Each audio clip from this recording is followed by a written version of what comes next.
Hello guys, എല്ലാവർക്കും Cyril വ്ളോഗിലേക്ക് സ്വാഗതം.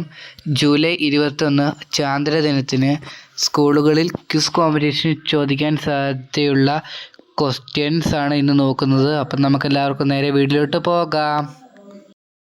സൂര്യനും ചന്ദ്രനും മധ്യേ ഭൂമി വരുമ്പോൾ ഉണ്ടാവുന്ന ഗ്രഹണത്തിന് പറയുന്ന പേരെന്ത്?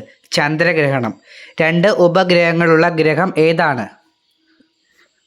ചൊവ്വ, മാർസ്. പ്രപഞ്ചത്തിൽ ഏറ്റവും കൂടുതലുള്ള മൂലകം ഏതാണ്? ഹൈഡ്രജൻ. വർഷത്തേക്കാൾ ദിവസത്തിന് ദൈർഘ്യം കൂടിയ ഗ്രഹം?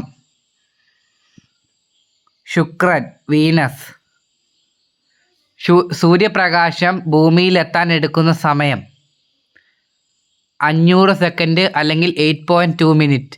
കടലിലെ മാറ്റങ്ങളെക്കുറിച്ച് പഠിക്കുന്നതിന് 2021 ഇന്ത്യ വിക്ഷേപിച്ച ഉപഗ്രഹം ഏത്? GSAT-10. ചൊവ്വയിലെ ജീവൻ്റെ സാധ്യതകൾ തേടി 2011 നാസ വിക്ഷേപിച്ച ഉപഗ്രഹം ഏത്? ക്യൂരിയോസിറ്റി.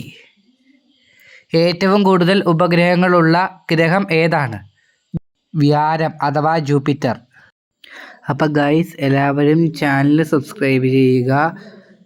ഇതേപോലുള്ള ചാന്ദ്രദിന ക്വിസ് കോമ്പറ്റീഷൻ്റെ വീഡിയോസ് നമ്മുടെ ചാനലിലുണ്ട്. അപ്പോൾ അതിൻ്റെ ലിങ്ക് ഞാൻ ഡിസ്ക്രിപ്ഷനിൽ കൊടുക്കാം. കാണാത്തവരതെല്ലാം കയറി കാണുക. ഇത് നിങ്ങളുടെ കൂട്ടുകാർക്കും ഷെയർ ചെയ്ത് കൊടുക്കുക. നിങ്ങളുടെ അഭിപ്രായങ്ങളെല്ലാം കമൻറ്റിലൂടെ അറിയിക്കുക. നന്ദി.